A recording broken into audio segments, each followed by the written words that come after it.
Bueno, hermanos, nos da mucho gusto poder estar juntos con ustedes y pues celebrando este día, porque todavía es 14 de febrero que estamos celebrando, ¿verdad? Está bien. Bueno, ya tenemos 10 días más para celebrar.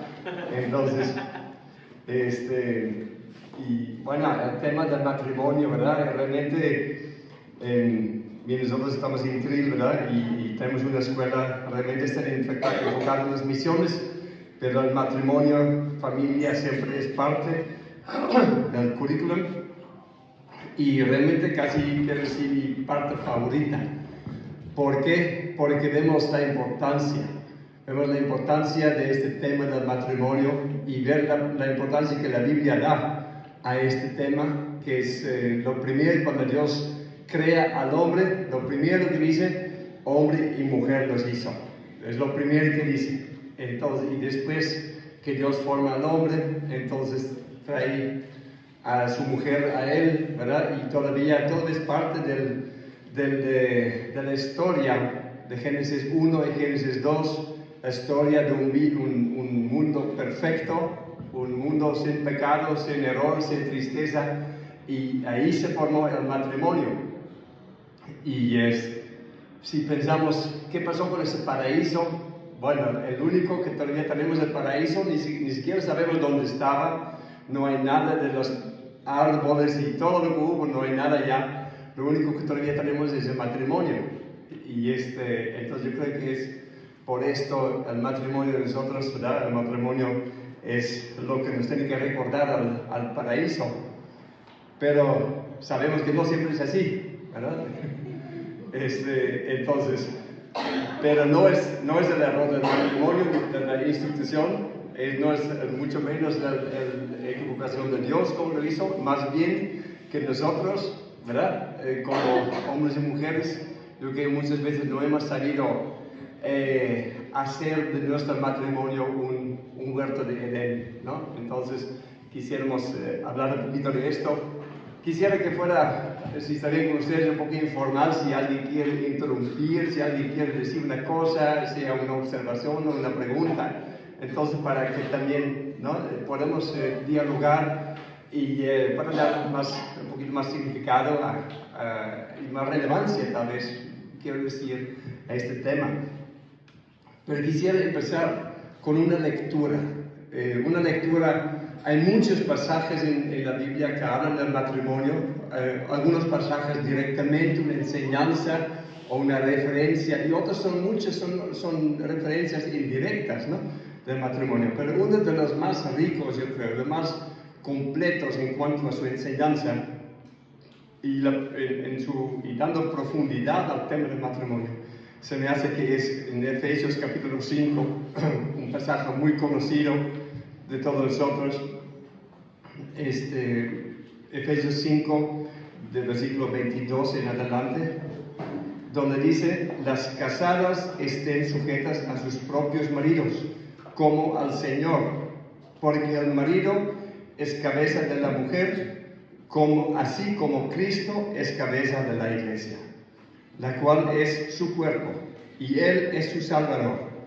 Así que, como la iglesia está sujeta a Cristo, así también las casadas lo estén a sus maridos en todo. Maridos, amad a vuestras mujeres, así como Cristo amó a la iglesia, y se entregó a sí mismo por ella, para santificarla, habiéndola purificado en el lavamiento del agua por la palabra, a fin de presentársela a sí mismo una iglesia gloriosa, que no tuviese mancha ni arruga, ni cosa semejante, sino que fuese santa y sin mancha. Así también los maridos deben amar a sus mujeres, como a sus mismos cuerpos. El que ama a su mujer, a sí mismo se ama, porque nadie aborreció jamás a su propia carne, sino que la sustenta y la cuida, como también Cristo a la iglesia, porque somos miembros de su cuerpo, de su carne y de sus huesos. Por esto dejará el hombre a su padre y a su madre, y se unirá a su mujer y los dos serán una sola carne.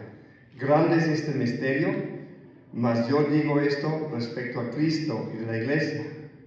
Por lo demás, cada uno de vosotros ama también a su mujer como a sí mismo, y la mujer respete a su marido.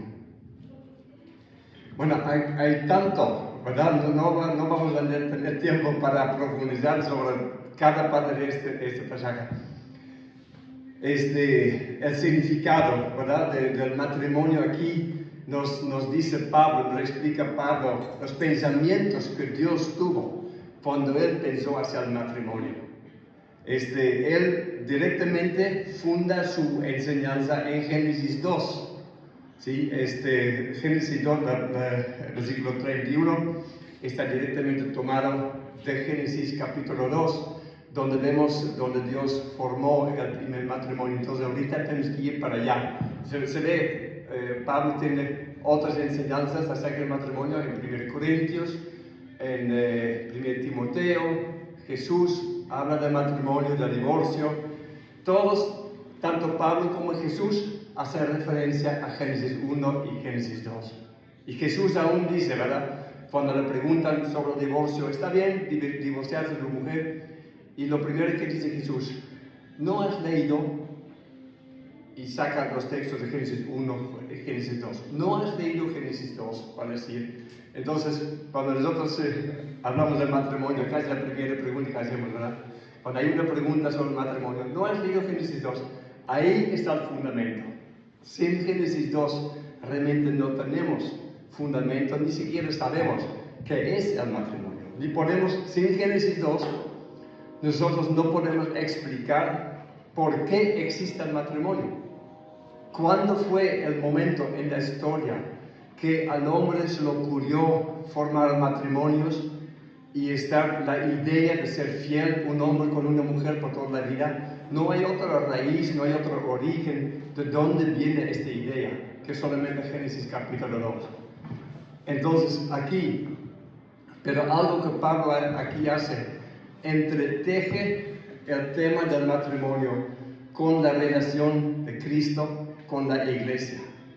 Entonces ahí vemos un tema. Ahí yo creo que Pablo nos enseña, nos abre la palabra, nos abre el panorama del pensamiento de Dios. Cuando Él pensó, antes de la creación, cuando Él pensó en formarnos en nosotros. Tiene que haber habido un momento en la historia, antes de la creación, que Dios pensó en formarnos. Y que se le ocurrió, lo digo con todo respeto, pero que se le ocurrió a Dios hacernos tal como nos hizo, hombres y mujeres. Y que Él mismo tuvo la idea de que la relación entre un hombre y una mujer reflejaría la relación que Él mismo quiere tener con nosotros. Y esta hace al matrimonio un tema tan profundamente interesante que, bueno, yo espero con esto explicar, ¿verdad? Por qué para mí es el tema más interesante, porque nos enseña mucho sobre la relación que Dios quiere tener con nosotros, que es a la vez el fundamento de las misiones. Entonces, para nosotros este es un tema tan fundamental para la vida. Entonces, viendo que Pablo y Jesús, cuando enseñan sobre el matrimonio, directamente nos llevan a Génesis capítulo 2. Y como Jesús dice, ¿no has leído Génesis 2? Entonces, para ver el fundamento del matrimonio, porque tenemos hoy día, ustedes lo saben igual como nosotros, y mejor tal vez que nosotros, ¿cuántos problemas vemos hoy día en los matrimonios? Siempre ha habido, por supuesto, pero yo creo que no hemos logrado ver un mejoramiento, para decirlo así. No estamos en el mundo y ni siquiera en la iglesia, yo creo, en un camino de mejorar la situación en cuanto a problemas en el matrimonio. Entonces, ¿por qué es esto? Si comparamos la familia, como dice la Biblia, con una casa, lo primero que necesitamos entender son los fundamentos. ¿Cuál es realmente el fundamento del matrimonio? ¿Qué es la base? ¿Sobre qué se funda? Entonces, si vemos en Génesis capítulo 2, no tenemos que leerlo, yo creo que todos lo conocemos, ¿verdad?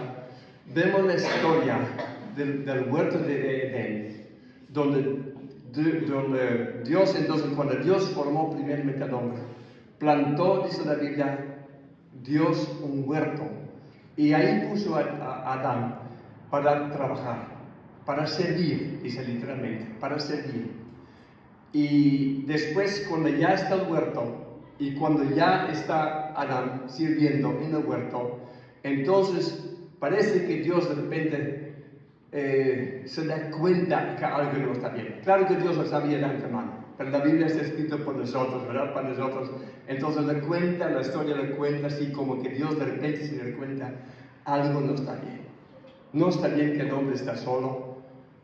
Y vemos qué significa que no está bien que esté solo. No está hablando nomás de compañía. No está hablando nomás de soledad o pobrecito solitario, ¿no? Ese no es el punto. Como lo sabemos por lo que la misma Biblia muestra como cuál es la solución. Dice, no está bien que el hombre está solo, le voy a hacer ¿qué? ¿Quién se recuerda? Una ayuda idónea. La palabra idónea se puede debatir qué significa realmente. En hebreo realmente significa una ayuda que está delante de él. Una ayuda que está delante de su presencia, ¿no? Y Dios forma a la mujer y le pone juntos, le lleva a Adán para que ellos dos se forman un solo, yo a veces digo, un solo equipo. Porque el contexto es que Adán necesita ayuda para servir. Eso es lo que dice. Adán fue hecho para servir y puesto por Dios en el huerto para servir, y para esto necesita ayuda. Y ahí vemos la primera estructura del matrimonio. Dios, como el dueño del huerto, poniendo a Adán para que le sirva, y a Adán trae a la mujer para que ayude.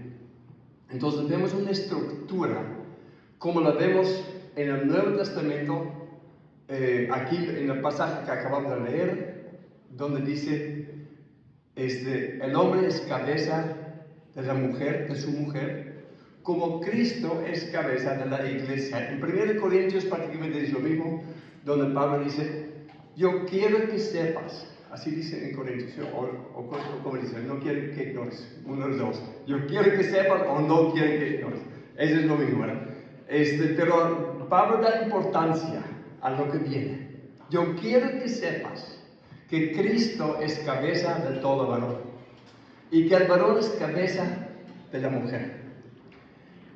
Y Pablo dice, yo quiero que lo sepas, ¿no? Y vemos que este tema, pues francamente podemos decir, ¿verdad? Yo creo que todos sabemos que es un tema que a veces es difícil ponerlo en la práctica, especialmente por nosotros, por los hombres, ¿verdad? A veces me gusta más que Edith hable de eso, porque es más fácil para Edith decir, no, el hombre es cabeza, ¿no? Que yo diga, yo soy cabeza, ¿no? Hay que tomar en cuenta, ¿no? ¿Por qué es para nosotros difícil, ¿no? Porque, mira, en el huerto de Edén funcionó bien. Porque hay dos cosas que no había todavía en el huerto de Edén. Hay más tal vez, pero dos cosas específicas que quiero mencionar que no había en el huerto de Edén, que es el egoísmo y el orgullo. Entonces, cuando la estructura que el hombre es cabeza de la mujer, cuando no funciona, es por esas dos causas que hoy día sí hay. Por el egoísmo, cuando el hombre ejerce autoridad en su egoísmo, entonces sí, va a ser un dolor para la esposa. O cuando la esposa, por orgullo, dice, ¿cómo voy a estar bajo autoridad de otro, ¿a poco yo soy menos? ¿Verdad? Entonces, en el huerto de Edén, si no hay egoísmo ni orgullo, Pablo añade, y Dios es cabeza de Cristo. Dios es, y a veces yo pensaba, ¿por qué la añade? Sí se recuerda que Pablo lo añade, ¿verdad? En 1 Corintios 11. Y Dios es cabeza de Cristo. Y a veces yo pensaba, ¿qué significa? ¿Por qué? ¿Qué tiene que ver? Pero lo que yo creo que él quiere ver, que quiere decir, que es, mire, como Dios no es ni más ni menos que Cristo. Cristo es ni menos ni más que Dios. Son los dos iguales. Dos enteramente iguales. Y entre ellos sí funciona, que uno es cabeza del otro. ¿Por qué funciona? Entre Dios Padre y Dios Hijo. Funciona que uno es cabeza del otro a pesar, o aún los dos están completamente iguales. Porque entre ellos no hay ni orgullo ni egoísmo.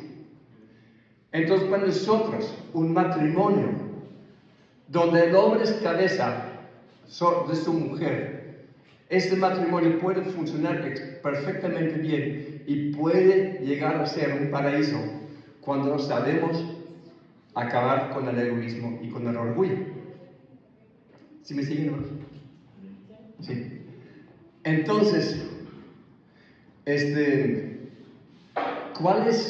¿por qué por nosotros tenemos problema con esto? Yo creo que por muchas veces nosotros relacionamos autoridad precisamente con orgullo. Pero es el malentendido de lo que realmente es la autoridad. ¿Qué es realmente la autoridad? ¿Qué significa ser cabeza? ¿Qué significa tener autoridad? Hay uno en la Biblia que da tal vez la mejor explicación, se puede decir, sobre lo que es realmente autoridad. Y Jesús estaba completamente impresionado de esta observación, de esta enseñanza. ¿Se acuerdan quién, verdad? El centurión allá en Capernaum, cuando Jesús quería ir a su casa para sanar a un siervo, y el centurión dice, no hace falta que vayas. ¿Sí? ¿Por qué? Porque yo también soy hombre, ¿se recuerda que dice? Bajo autoridad. La esencia de tener autoridad es estar bajo autoridad. Porque Pablo dice, toda autoridad viene de parte de Dios. ¿Qué significa? Si ahora aplicando el matrimonio, si decimos que como esposo, si yo lo aplico a mi propia vida, si yo como esposo digo, yo tengo autoridad sobre mi mujer, eso significa que Dios nos ha dado a los hombres esta autoridad y que por lo mismo nosotros estamos bajo autoridad de Dios. Entonces, eso significa que la autoridad que nosotros tenemos y que ejercemos en el matrimonio es una responsabilidad delante de Dios, que nosotros solamente podemos realmente ejercer autoridad si nosotros estamos bajo autoridad de Dios. No solamente por medio de una vez en la vida aceptar a Cristo, pero por tener una vida diaria de estar bajo autoridad de Dios.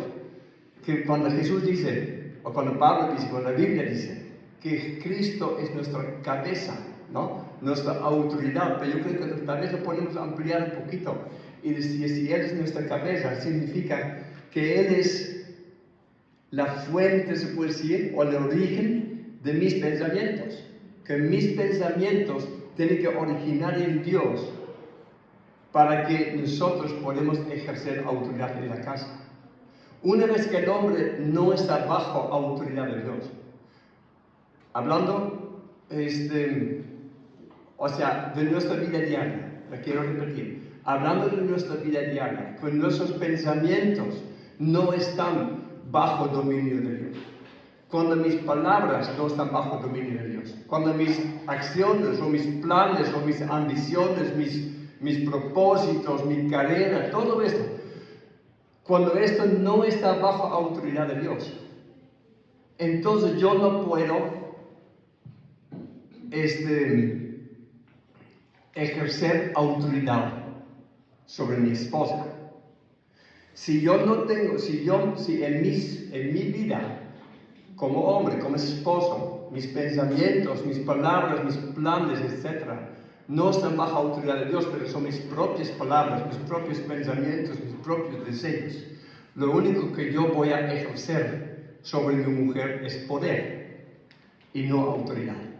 Y esto es muy diferente. ¿Sí? Y esto es lo que nosotros muchas veces nos viene a la mente cuando decimos el hombre tiene autoridad sobre su esposa. No pensamos en autoridad, pensamos en poder. Y tal vez no hacemos, o seguramente no hacemos, diferencia entre autoridad y poder.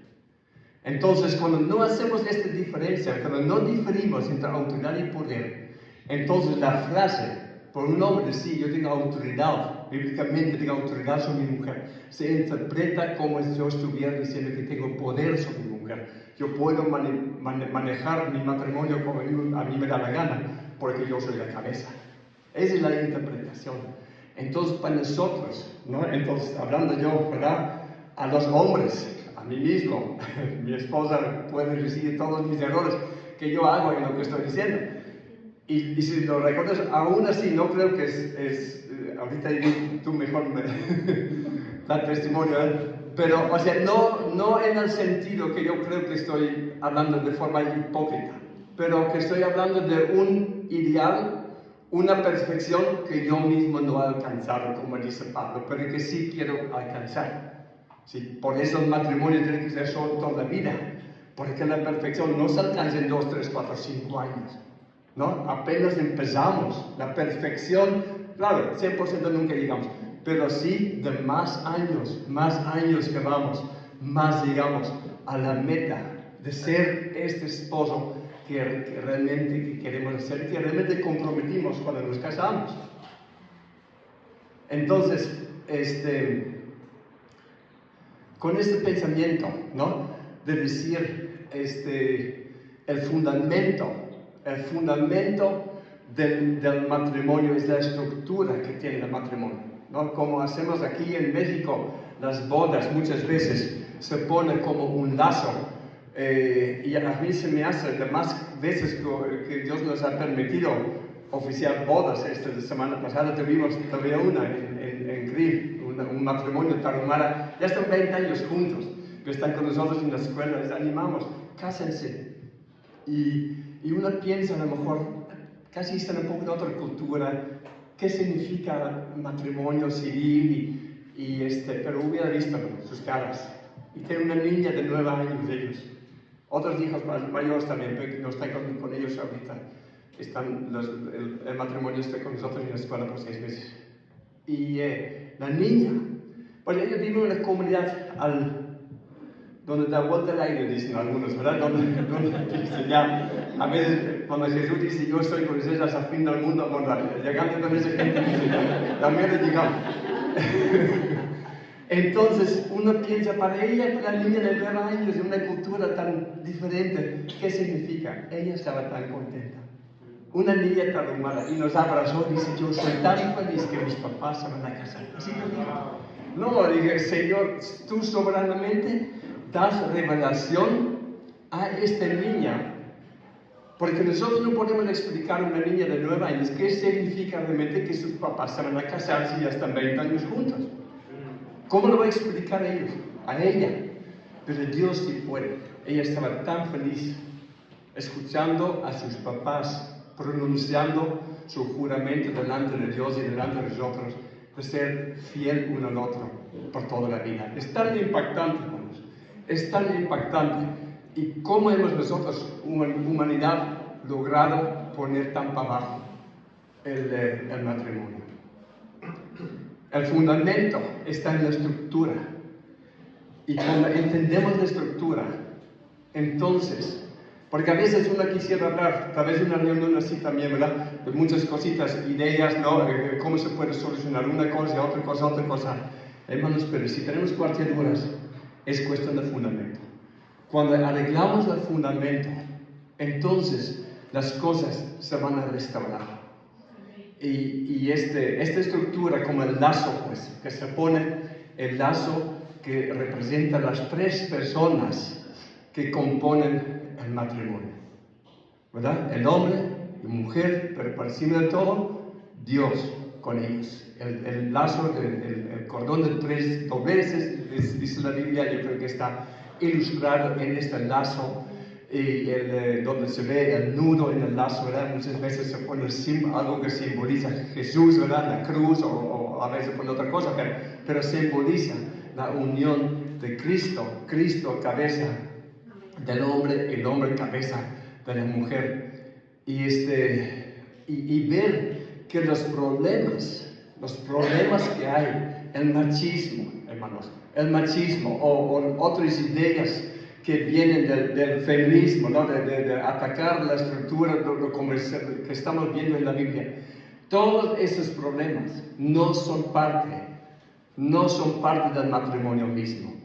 Todos esos problemas son causados por el egoísmo y el orgullo, que no deja que esta estructura se edifique. De eso tenemos que luchar, hermanos. Si tenemos luchas en nuestro matrimonio, tenemos que aquí por dentro, ¿no?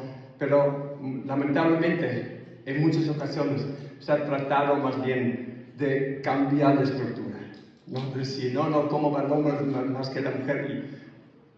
Entonces empezamos a buscar las soluciones donde no las vamos a encontrar. Desde, yo creo, más de una generación, no sé cuándo realmente empezó esto, tal vez toda la vida no, pero donde se empezó de una forma fuerte así con propósito de quitar o de negar o luchar contra la diferenciación entre hombres y mujeres. Tal vez empezó en los años 60, en grande, ¿verdad? Cuando empezó a decir, no puede ser que el hombre la mujer tiene el mismo papel que el hombre. Lo llaman feminismo, y no entiendo realmente por qué, porque si la palabra feminismo se oye como si fuera a favor de la mujer. Pero yo creo que no hay ninguna cosa que ha atacado tanto la dignidad de la mujer como el feminismo, donde mandan una cosmovisión donde la mujer es igual al hombre, ¿no? Qué triste ver esto, ¿no? Para mí, ese quita la dignidad de la mujer, decir que tiene que ser igual al hombre. Y hacer a la mujer, se puede decir, competir con los hombres en el mismo campo, donde los hombres muchas veces tenemos más fuerza o más propio, ¿no? Para el hombre. Quitando a la mujer lo que Dios ha dado a ella, ¿no? Como su propia dignidad. Entonces, desde los años 60 para acá, yo pienso que ha sido así. No, tiene que ser igual. Si el hombre es así, entonces la mujer también. Si el hombre es así, mujer también. Entonces, quitando esa diferenciación, primeramente solamente la sociedad, en cuanto el papel que jugamos en la sociedad. Después en la misma familia, después al mismo matrimonio. Entonces ya tenemos ahorita una generación que ha crecido prácticamente en una sociedad donde se niegan las diferencias. Entonces, ¿qué más lógico? Que estemos ahora viendo una generación nueva que está confundida, ni sabe con quién definirse. Niños, hombres, que van creciendo y ven a las socializadas si son hombre o mujer, ya no saben con quién identificarse. O sea, para mí, yo creo que no es nada nuevo de repente, ¿no? Que parece a veces de repente, ¿verdad? Que de repente esas ideologías de género y todo esto, ¿de dónde viene de repente? Parece de repente, pero no es de repente. Es ya bien de los años 60 para acá, donde empezamos poco a poco quitando las diferenciaciones entre hombres y mujeres. Primeramente, solamente sus posiciones y funciones y responsabilidades sociales, pero ahorita ya en el mismo sexo, ya también hasta este punto ha llegado la confusión, pero no es así nomás de repente, eso ha crecido poco a poco. Y yo creo que nosotros, ¿cuál es la solución? Ver la hermosura, el plan de Dios para el matrimonio y ver en nuestros propios matrimonios, ver cómo Dios nos ha hecho diferentes, pero por encima de todo, el plan de Dios atrás de esto, ¿no? De decir, el matrimonio, cada matrimonio que somos, que formamos, refleja la relación entre Cristo y la Iglesia.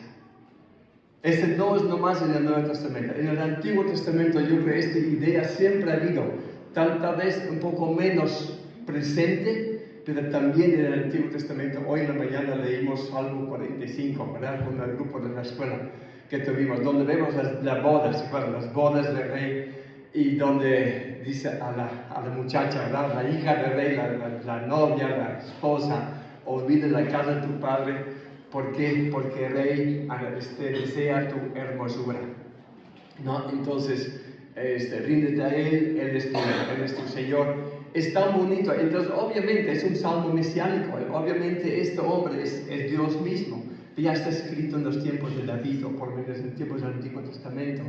Entonces, ver, hermanos, cuando nosotros empezamos a negar la estructura del matrimonio, como la Biblia lo dice, adaptándolo, acomodándolo a lo que nuestras culturas actuales nos demandan, ¿verdad? Estamos quitando también completamente el significado, ¿no? El propósito, el significado espiritual de nuestro matrimonio, donde el hombre está puesto para reflejar a Jesús y donde la iglesia, donde la mujer está expresa, ¿no? Por su forma de vivir, por su forma de ser, su forma de apoyar, ¿no? Refleja la figura de la iglesia gloriosa. Entonces, hermanos, tal vez no estoy diciendo nada nuevo, pero lo que es mi anhelo, hermanos, que nosotros como iglesia volvamos a descubrir la hermosura y la importancia de la institución del matrimonio, ¿no? Y entonces que nosotros en nuestras iglesias formemos familias, matrimonios primero, ¿verdad? Y familias, matrimonios bíblicos, y dar pues ya ser sal de la tierra, esta luz al mundo, ¿verdad? Porque vemos en nuestra cultura, dentro y fuera de la iglesia, ¿no? Pero vemos tanta tristeza en el tema del matrimonio. Entonces, que nosotros seamos instrumentales para Dios de dar un giro a esto y formar esos matrimonios como Pablo aquí lo pinta, ¿no? Como él dice cómo está la estructura y qué realmente significa. No sé si tú quieres. Muy bien. Vamos a platicar. Bueno,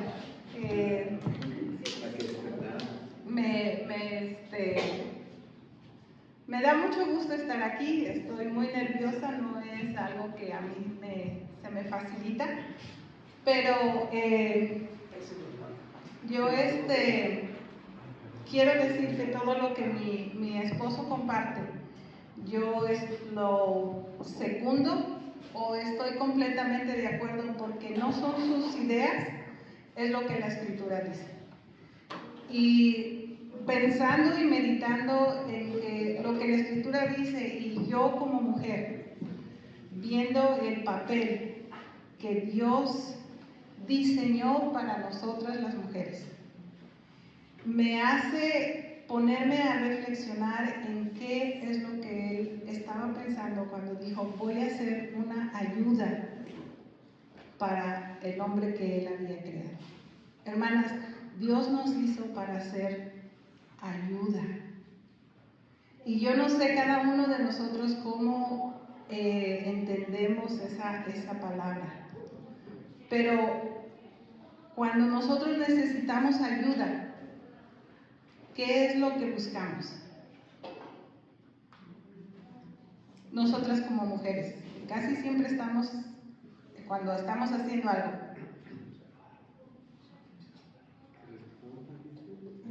para terminar algo, para completar algo.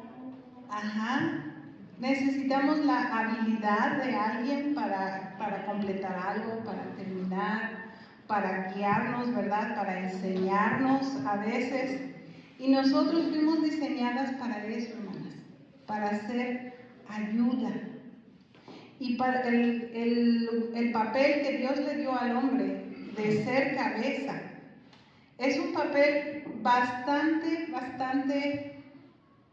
pesado, por así decirlo.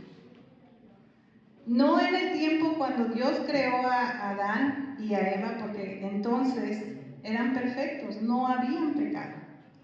No había esa competencia de yo soy mejor que tú o tú eres menos que yo, que a veces pensamos que ahora en la actualidad sentimos. ¿Por qué? Porque el orgullo y el egoísmo que trajo el pecado a nuestras vidas nos ha infectado en nuestra manera de pensar, en nuestra manera de ver las cosas, y se va agravando. O sea, en un tiempo las mujeres, a lo mejor antes, decían, no, es que eso era de antes, que la mujer se sometiera a su esposo, y es que eso era de antes, porque las mujeres eran ignorantes, porque las mujeres no tenían opción, porque no tenían manera de salir adelante, y por eso se sometían. Y ciertamente muchas mujeres sí, por esas razones. Pero las mujeres entendidas, las mujeres que sabían que su vida tenía un propósito, tiene un propósito de ser ayuda, no lo hacían por eso, lo hacían porque sabían que su vida tenía un lugar especial en este mundo. ¿Para qué? Para su esposo y para su familia y para la sociedad. Nosotras las mujeres somos parte de la sociedad y hacemos una diferencia cuando tomamos el papel que Dios realmente nos ha dado. Cuando nosotras como esposas, las que somos casadas y las que quieren casarse, van a tomar ese lugar, somos de ayuda. Cuando mi hijo estaba por casarse, hicimos una pequeña celebración para mi futura nuera y estaba buscando yo un versículo para poner en una invitación y encontré un verso en la escritura que dice: el que haya esposa halla el bien y alcanza la benevolencia de Jehová. Y yo dije, qué bonito. De verdad, hermanas, si Dios nos ha concedido el ser esposas, es para que seamos de bendición a nuestro esposo. Nuestro esposo no necesita imponerse así a fuerzas sobre nosotros. No necesita hacerlo. No sé cómo empezó la relación de cada uno de ustedes como en su matrimonio, pero yo me acuerdo del mío hace ya más de 30 años, cuando nos íbamos a casar, a mí nadie me fue empujando ni me fue jalando para llegar al altar. Yo caminé por mi propio pie, con gusto, para llegar a ese momento en que iba a entregar mi vida a un hombre, a mi esposo, no a cualquiera, a mi esposo, a quien se estaba comprometiendo conmigo para amarme, para protegerme, para cuidarme. A lo mejor en nuestro caminar no lo hicimos así, cometimos diferentes, empezamos con el pie izquierdo, como dice el dicho, pero en el Señor todas las cosas se pueden restaurar. En el Señor todas las cosas agarran el sentido que debe de tener. Cuando nosotros encontramos la salvación y encontramos a Cristo, nuestra vida se transforma. Dice la Escritura, las cosas viejas pasaron, todas son hechas nuevas. nuestra forma de vivir como esposas se transforma, se debe de transformar. Y la Escritura nos dice cómo. La Escritura nos dice cómo debemos de vivir nosotras como mujeres y cómo no debemos vivir. En Proverbios hay tantas veces, tantos consejos que dice la Escritura, cómo no debemos ser. Y yo creo que cada una de nosotros como mujeres ahí podemos ver cómo no debemos ser, pero sí también nos dice cómo debemos ser. Y lo primero yo creo que nosotros tenemos que guardar en nuestros corazones y buscar es, tenemos que ser de ayuda, tenemos que ser de bendición. ¿Y saben por qué? ¿Quién trajo a Adán a la mujer? ¿Quién la trajo? Dios. Dios trajo a esa mujer, a Adán. Entonces, nosotras, sea como haya sido que iniciamos nuestra relación, fue Dios que nos puso con nuestro esposo. Fue Dios. Y nuestra confianza, ¿dónde debe de estar? ¿En dónde debe estar nuestra confianza? En Dios. En Dios debe de estar nuestra confianza. Que sí, a veces va a haber errores y va a haber situaciones en que a lo mejor nuestro esposo egoístamente va a pedir cosas de nosotros. Y nosotros las vamos a hacer porque Él es más fuerte, porque tememos la amenaza de que Él es muy fuerte. No, nosotros como mujeres, la verdad no tenemos miedo. En nuestras familias, yo creo, yo sé que hay ocasiones, he conocido mujeres allá en la sierra, donde sí tienen temor de que el hombre vaya a reaccionar violentamente, y ya ha pasado que ha habido esas situaciones, pero ¿saben qué? No nada más los hombres, las mujeres también saben agarrar el sartén. Las mujeres también saben cómo defenderse, sabemos cómo hacerlo. ¿Sí? Pero eso no es lo que nos debe definir a nosotros como hijas de Dios, a nosotros como mujeres que buscamos alcanzar la perfección y la bendición que Dios quiere que sea nuestra vida. Seguimos otro consejo. Y la Escritura nos dice en Pedro, en primera, segunda de Pedro, nos habla de Sara. Yo creo que todos ustedes han leído este versículo. Nos habla de cómo Sara se sometía a su esposo Abraham. Y si nosotros leemos la historia de Abraham y Sara, nos vamos a dar cuenta que Abraham no era el gran hombre que a veces pintamos o nos pinta. ¿Quién le pidió a Sara que se fuera que dijera que era su hermana cuando estaba en Egipto? Abraham. Imagínense qué habilidad, qué pensó Sara. Cobarde, cobarde, dice el hermano. Cobarde, sinvergüenza, ¿cómo se te ocurre pedirme eso? Miedoso, ¿cómo se te ocurre pedirme eso? Decir que soy tu hermana. Pues nosotros somos marido y mujer, pero lo hizo. Ella lo hizo. Se sujetó a Abraham.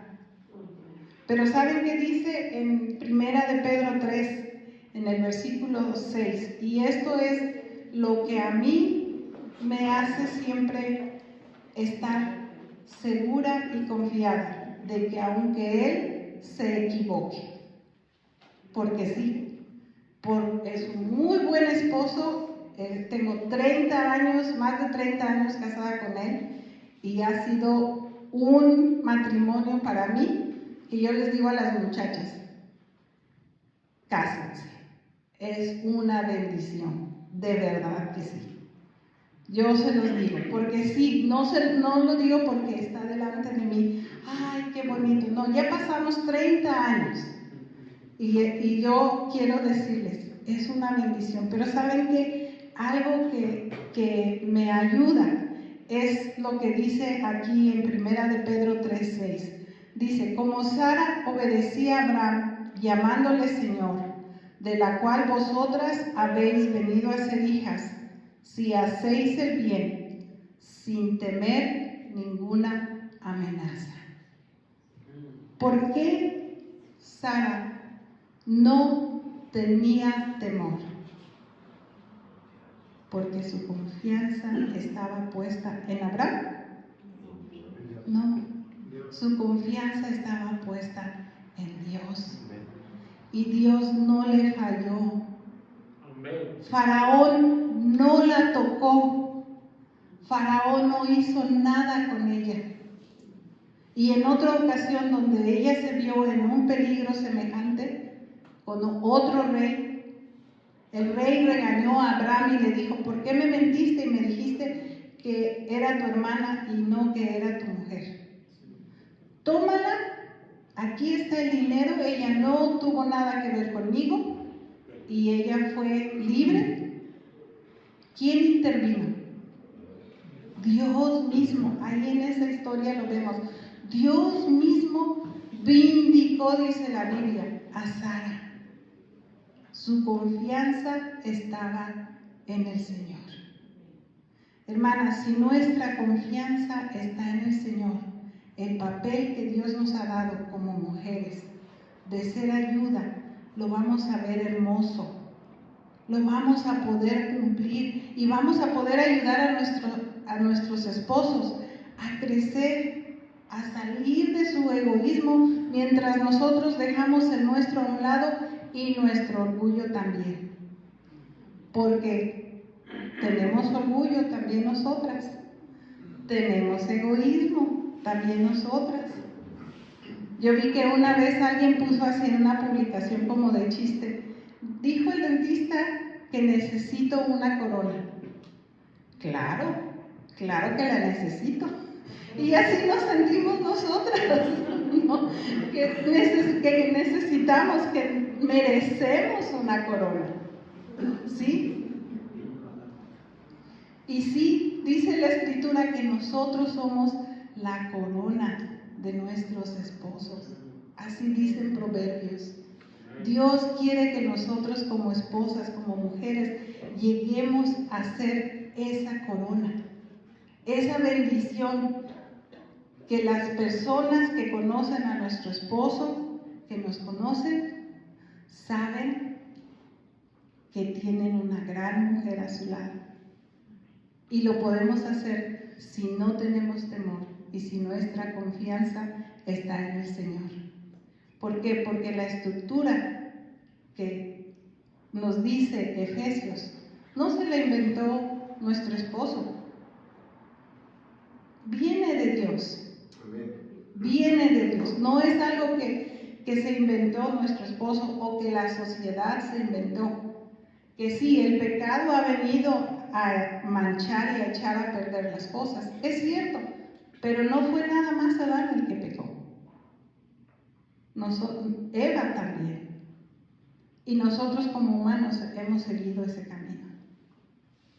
Y al estar casados es la bendición, es la relación más cercana que jamás tendremos con alguna persona. Ni siquiera con nuestros papás tenemos esa relación que tenemos con nuestros esposos. Es una relación tan cercana y Dios lo diseñó de una manera tan hermosa que juntos vamos a ir creciendo y puliendo nuestras vidas. Como dijo mi esposo, es para toda la vida. Empezamos jóvenes, algunos no tan jóvenes, pero empezamos con muchas ilusiones, con muchos sueños, con muchos errores, con muchas ideas equivocadas, y conforme va pasando los años, vamos creciendo, vamos madurando, vamos mejorando. Y se va haciendo mejor nuestra relación. Vamos entendiendo más el papel que Dios nos dio y vamos entendiendo más la responsabilidad que tiene nuestro esposo y vamos dándonos cuenta de que nosotros podemos hacer una diferencia en la sociedad. Cuando ahorita que mi hijo está estudiando una materia, esa es geografía humana se llama, y le enseñan ahí en su libro, la base de toda sociedad es la familia. Nosotros tenemos en nuestras manos la manera de poder mostrar a las siguientes generaciones el plan y el diseño de Dios, con nuestra vida, con nuestra forma de cómo actuamos nosotras como mujeres. Que el Señor Dios le diga.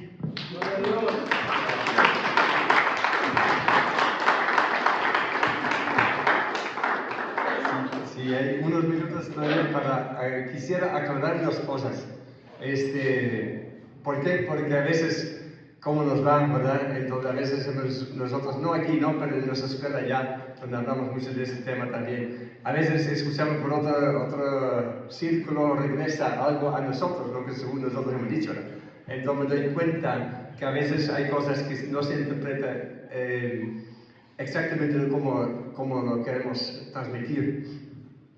Yo quisiera, mi esposa habla especialmente de las mujeres, ¿verdad? Yo entiendo más hablar a los hombres, por supuesto, a nosotros mismos, ¿verdad? Como dijo ahorita, la base tiene que ser, como dice Pablo, ¿no? Yo quiero que sepas que Cristo es cabeza del hombre. En el huerto de Edén Dios dice, aquí pongo a Adán para servir. La base del matrimonio en cuanto al hombre es su sumisión a Cristo. ¿Sí? Eso es nuestra base. En se basa nuestra posición como cabeza en el matrimonio. Si nosotros brincamos esto, si en este versículo, en 1 Corintios, brincamos, de una vez no decir, no, Cristo es cabeza del hombre, ya lo sabemos, ya no tenemos que leer esto, que el hombre es cabeza de la mujer, ¿no? Lo ponemos a veces más atención. Pero yo creo que Pablo nos regresa al casero y dice, espera un tantito, yo dije primero, Cristo es cabeza del hombre, ¿no? Si brincamos esto, en nuestro matrimonio no va a funcionar como Dios lo ha establecido. En ese se basa. Por esto, lo primero necesitamos realmente ser salvos, ¿verdad? No significa que ya con aceptar a Cristo ya automáticamente estamos cumpliendo que Cristo es mi cabeza, no. Esto es el proceso del discipulado, ¿verdad? El aprender la obediencia a Cristo diariamente. Esa es una cosa que quiero reforzar, o sea. Pero otra cosa más, ¿qué significa realmente que nuestra ayuda, que nuestra esposa es la ayuda de hoy? Lo que no significa, voy a decir lo que, para ser claro, lo que no significa que su respuesta siempre va a ser, sí, mi amor, tú ves la cabeza, como tú digas, ¿no? ¿Por qué no? ¿En qué necesitamos los hombres más ayuda? La parte más difícil, para mí personalmente, la parte más difícil, como dije, como venimos diciendo, la autoridad origina en Dios mismo. Y la persona que está baja autoridad es la persona que tiene autoridad sobre los que están bajo su cuidado. Pero ¿cómo vamos nosotros realmente a conocer los pensamientos de Cristo? ¿Cómo vamos a dar las palabras de Cristo? ¿Cómo vamos a saber? Entonces, para mí, personalmente, es la parte más desafiante de toda la vida. Es lo que más ayuda necesitamos. En realmente saber lo que Dios nos está diciendo. Se me hace muy interesante en la historia de Jesús. Claro, el tema es muy diferente ahí, pero en el tema de cuando Jesús es delante de Pilato. Entonces, de repente, ¿no? Uno piensa, Pilato, ¿dónde están tus ayudantes? ¿Dónde están tus consejeros? Normalmente, cuando hay un problema tan difícil para un rey como Pilato, se junta con su gabinete, ¿dónde están los consejeros? No hay ningún consejero en esa historia, nada más uno. ¿Se acuerdan? La esposa. La esposa le dice, no tengas nada que ver con este justo, porque yo he tenido sueños muy... Obviamente cuando ella dice sueños, claramente, aunque la palabra no lo dice así, pero yo creo que es muy claro que el punto es que ella cree que Dios está hablando. Entonces, yo me recuerdo que una vez me llamó la atención y yo le dije, no le dije así claramente en la oración, pero sí en mi mente dije, Señor, pero ¿por qué no diste este sueño a Pilato mismo? Porque es la esposa. ¿Sabes lo que Dios dice? ¿No has leído Génesis 2? Ella es la ayuda idónea. Dios le da muchas veces su palabra a la esposa para que ella tenga con qué ayudar, para que ella tenga lo que el hombre necesita. Sí, también Dios habla a nosotros los esposos, a los hombres, pero muchas veces Él da la palabra, la revelación, la sabiduría a la esposa. Entonces, ser ayuda idónea no es decir, no, sí, como tú digas, porque tú eres la cabeza, tú eres el jefe. Esta no es la idea. La idea es que el hombre diga a su esposa, ¿qué vamos a hacer? ¿Sí? ¿Qué piensas? ¿Qué decisión tenemos que tomar? ¿No? Y ella no va a decir, no, pues como tú digas, tú eres el jefe, tú decides. ¿No? A veces sí, ¿verdad? Pero no, ¿verdad? Entonces, esto es donde más ayuda necesitamos, no en las cosas sencillas, simples, muchas veces nosotros mismos las arreglamos, pero precisamente con las cosas más trascendentes de la vida, ahí donde necesitamos su ayuda, ¿no? Entonces quiero que ese quede muy establecido, que es un gran ministerio, un gran papel, y demás que trabajamos juntos. Yo sé que no nos habla de romanticismo, de intimidad y todo esto. ¿Sí? Es una parte importante de la vida en el matrimonio, muy importante. ¿Sí? La intimidad, la sexualidad son cosas muy importantes del matrimonio. Uno no puede ver, no, bueno, lamentablemente no, pero sí, cuando hay infidelidad en esta área de la vida, en la sexualidad, si la sexualidad no fuera un tema muy importante, una parte muy importante de nuestra vida, entonces, ¿qué importa una infidelidad en el área sexual? Pero sabemos todos que un acto de infidelidad es devastador para nuestro matrimonio. En este se puede ver qué tan importante es esta área. ¿Por qué no hablamos mucho de esto? Porque la Biblia realmente casi no habla de esto. La Biblia nomás dice, casi lo único que yo me recuerdo, la Biblia dice que no dejes de practicar tu intimidad. Eso sí, dice claramente, ¿no? Y si se abstengas, entonces nomás en acuerdo mutuo, pero no así nomás, decir no. Ese es un tema importante. Pero ¿cómo nos formó Dios? Nosotros tenemos ahorita, y ustedes también lo saben, cuando hay grupos de jóvenes, nosotros tenemos ahí en la escuela grupos muchachos y muchachas, estamos en una escuela 6 meses juntos en la misma comunidad. Todo el tiempo uno tiene que estar encima. Todo el tiempo, oye, no pasen tanto tiempo juntos. No pasan, no, pues no hay nada, no hay nada. Pero para que no vaya a haber algo. ¿Sí? Porque ¿cómo se da la chispa del romanticismo? Por medio de pasar tiempo juntos. Bueno, Dios nos hizo así. Dios nos formó así. Cuando el hombre y la esposa trabajan, viven y sirven como un equipo, donde el hombre reconoce que necesita su ayuda de ella y que ella sabe, yo vine a este matrimonio para ayudar. Si trabajamos de esta forma, juntos, el romanticismo se va a prender solo, aun si uno ni quisiera. Ese es un fruto de vivir un matrimonio sobre los fundamentos bíblicos. Y yo creo que por lo mismo la Biblia no enseña cómo procurar romanticismo e intimidad. Dios sabe, si nosotros edificamos nuestra casa sobre los fundamentos que Él enseña, el romanticismo se va a dar. La intimidad se va a dar, se va a florecer entre nosotros, ¿no? Entonces, hermanos, con eso quiero terminar. Nomás es decir esto. Entonces, si hay algo que no funciona en nuestro matrimonio, hermanos, no tratemos de ver nomás lo que no funciona. Escarbe y ven para abajo, donde en el fundamento hay algo que no está hecho. No estamos viviendo conforme a la estructura bíblica en nuestro matrimonio, puede ser. ¿O será que el egoísmo y el orgullo está controlando todavía áreas, ¿no?, que tenemos que entregar?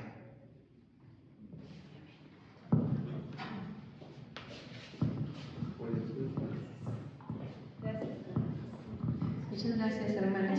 Dice la palabra para terminar aquí en Efesios, capítulo 4, versículo 2. Dice, con toda humildad y mansedumbre, soportándoos con paciencia los unos a los otros en amor, solícitos en guardar la unidad del Espíritu en el vínculo de la paz. Un cuerpo y un espíritu, como fuisteis también llamados en una misma esperanza de vuestra vocación. El Señor nos dice que para guardar la unidad se requieren dos cosas, por lo menos dice, humildad y mansedumbre. Amén. Y los hermanos, hace muchos años, ¿cuántos años ahora? Nos invitaron a compartir, a que fuéramos a compartir a CRI un curso en la escuela de discipulado que ellos tienen, que ellos dirigen. Y cuando le dice mi esposo a la hermana, ¿qué curso quiere que demos? ¿El libro de Génesis, de Apocalipsis? ¿O qué curso quiere que demos? Y dice el hermano, humildad y perdón. Ay, caray, pues, no, pues déjeme primero estudiarlo. Déjeme primero estudiarlo. Y yo creo que el matrimonio, hermanos, es la universidad ahí, de la humildad y del perdón. Esa es la universidad, el posgrado, no sé cómo decirlo, el doctorado. Sí, por eso el Señor nos lo ha dado, el matrimonio, para que ahí nosotros podamos recibir esa gracia y esa bendición y recibirlo directamente de Él. No hay otra fuente, hermanos, no hay otra fuente donde podamos encontrar la unidad más que en la mansedumbre y en la humildad. Esos son los lugares en donde podemos encontrar la unidad verdadera.